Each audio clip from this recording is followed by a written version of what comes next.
Terima kasih sahabat semangat, masih bersama kami di Semangat Siang Indonesia. Indonesia harus semangat karena ini waktunya kita untuk membahas hal-hal yang sedang viral ya atau pernah viral. Kita akan berbincang kembali dengan narasumber istimewa kita, namun sebelumnya kita simak dulu ini pemirsa ya. Feature pengantar berikut ini. Pernah viral chat WhatsApp warga di Semarang ingin menularkan COVID-19. Kita lihat dulu. Sahabat semangat, sebuah tangkapan layar percakapan atau chat WhatsApp pernah beredar di media sosial. Gambar itu menampilkan percakapan dua warga yang sama-sama positif COVID-19. Kedua orang yang saling balas pesan dalam chat tersebut diduga berdomisili di Semarang, Jawa Tengah. Percakapan itu diunggah oleh akun Facebook milik MD. Dari tangkapan layar itu diperoleh informasi bahwa F meminta L untuk tidak melakukan isolasi. F juga mengatakan bahwa tidak masalah bepergian tanpa protokol kesehatan. Tak hanya itu, F juga menyampaikan kata-kata ajakan untuk menularkan virus corona kepada orang lain. Percakapan tersebut tersebar luas hingga menjadi viral dan membuat masyarakat khawatir. Dilansir dari Kompas, Kepala Dinas Kesehatan Kota Semarang Abdul Hakam mengatakan bahwa kedua warga yang positif COVID-19 tersebut kemudian dibawa oleh tim gugus tugas COVID-19. Kedua pasien tersebut dibawa untuk menjalani karantina. L dan kedua anaknya diperiksa, kemudian menempati tempat isolasi. F diizinkan melakukan isolasi mandiri di rumah karena masih merawat ibunya yang juga tertular virus dan baru saja pulang dari rumah sakit.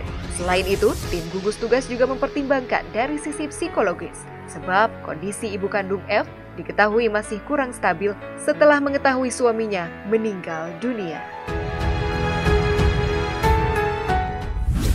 Subhanallah, tapi itu sudah ditindaklanjuti ya dan sang pasien sudah diisolasi dan diawasi dengan yang berwenang. Nah, untuk membahas hal ini kita masih terhubung bersama Ustazah Maisaroh, tim kerohanian Rumah Sakit An-Nisa Cikarang. Ustazah setuju ya bahwa secara kerohanian pasien di rumah sakit kerap mengalami stres, depresi begitu di rumah sakit, Ustazah? Oke, iya. Kedaruannya memang untuk pasien ya yang sedang mengalami sakit pastinya akan mengalami depresi. Nah, ini memang job desk-nya saya ketika di rumah sakit ya, melakukan pelayanan bimbingan kerohanian terhadap pasien-pasien. Jadi kalau dilihat secara psikologis memang betul orang yang sedang terkena sakit pastinya pressure-nya lebih tinggi ketimbang yang sehat. Karena apa? Mereka mungkin ada merasakan gejala-gejala di dalam badan mereka, merasa kesakitan dan segala macam yang membuat mereka sendiri tidak nyaman. Akhirnya itu akan menimbulkan kecemasan, rasa putus asa, bahkan mungkin menyalahkan takdir ya. Kadang-kadang kalau yang saya temui itu sering terjadi pasien itu merasa kenapa harus saya yang kena gitu? Kenapa nggak orang lain aja atau kenapa nggak semuanya kena gitu ya? Nah itu betul secara psikologis pasti ada ya. Setiap orang yang sedang terkena penyakit pasti memiliki penurunan. Tapi itu hanya berlaku bagi orang yang mungkin ya kalau yang sejauh yang saya pernah alami atau saya pernah melihat ya amati pasien-pasien yang kurang dalam hal ibadah ya mereka lebih cenderung lebih mudah untuk depresi, lebih mudah untuk bersedih, lebih mudah untuk putus asa gitu. Padahal sebetulnya kan memang ya setiap manusia pasti mendapatkan ujian atau cobaan penyakit, hanya saja setiap orang berbeda-beda untuk menyikapinya. Nah, disinilah tugas pembimbing kerohanian di Rumah Sakit An-Nisa, bagaimana supaya bisa memotivasi pasien agar mau untuk berikhtiar dan memiliki semangat untuk sembuh begitu. Bagaimana Ustazah bersama tim menangani hal ini? Oke. Kalau untuk tim kerohanian ya ketika menangani pasien yang sedang mengalami depresi karena penyakit ya kita setiap harinya memang ada kunjungan ke pasien-pasien ya kita kunjungan terlebih dahulu. Kita dalam kunjungan tersebut kita ada tiga konten yang harus kita sampaikan kepada pasien.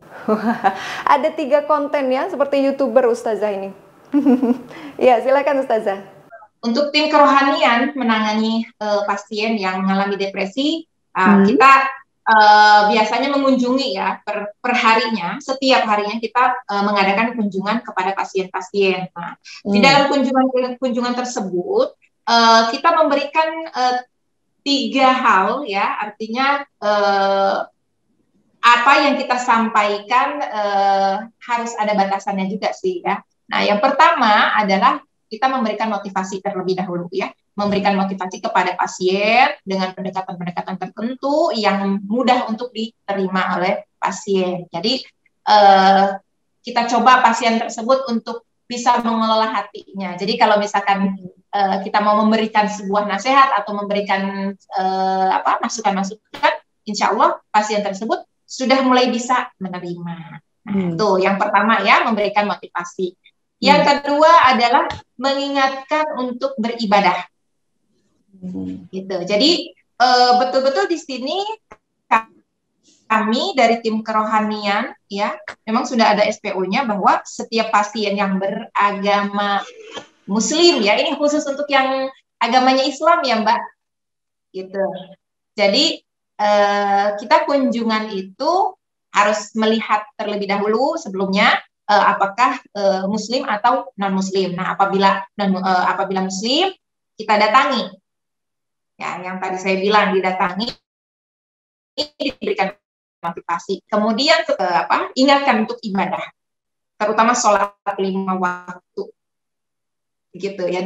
Jadi setiap orang sakit itu biasanya ada titik di mana dia itu malas, bukan malas mungkin ya, sungkan untuk melaksanakan ibadah karena banyak yang dirasa, entah mungkin demam, ya, atau lemes gitu ya, atau pusing. Nah itu yang membuat pasien-pasien tersebut agak kesulitan untuk melaksanakan ibadah. Namun tetap ya, sebagai rumah sakit yang berbasis syariah, kita harus tetap mengingatkan kepada pasien agar senantiasa melaksanakan sholat 5 waktu ya, dengan cara yang sesuai. Di sini untuk orang yang sedang sakit diberikan keringanan atau rukhsah. Ya, sholat bisa sambil duduk, bisa juga sambil berbaring.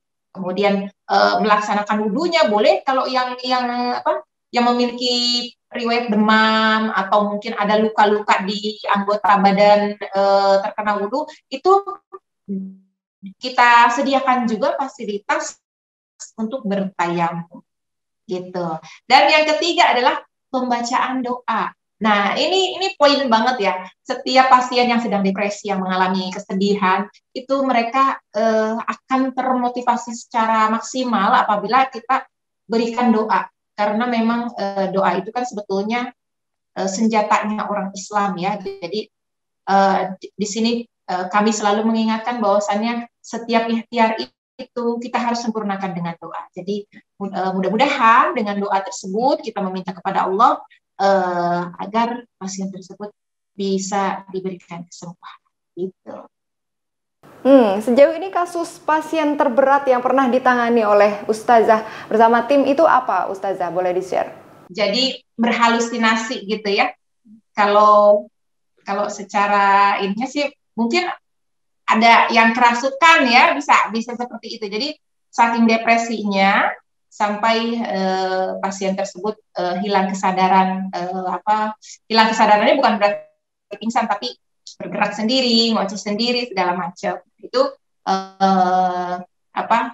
ada juga yang seperti itu. Nah, terus ada juga untuk yang terberat depresinya adalah pasien yang sering keluar rumah sakit, sering dengan penyakit yang sama. Jadi penyakitnya memang sudah parah, dia keluar masuk. Nah, ada satu titik di mana dia tuh benar-benar lemah, udahlah gitu ya, kayak nyerah gitu. Cuman tetap kita berikan bimbingan khusus. Bahkan kalau untuk pasien yang meminta bimbingan khusus pun kita layani gitu. Jadi selain ada kunjungan yang memang kita berikan, Nah, pasien juga bisa meminta bimbingan secara khusus apabila dirasa pasien tersebut kok kayak ada sesuatu hal yang berbeda gitu. Jadi butuh pendampingan secara kerohanian, itu bisa juga. Bahkan beberapa kali saya menemukan pasien-pasien non-muslim pun ada yang meminta untuk dibimbing secara kerohanian. Baik. Ustazah, kita akan lanjutkan obrolan kita ya usai jeda berikut. Pemirsa, tetaplah bersama kami di Semangat Siang Indonesia. Indonesia harus semangat.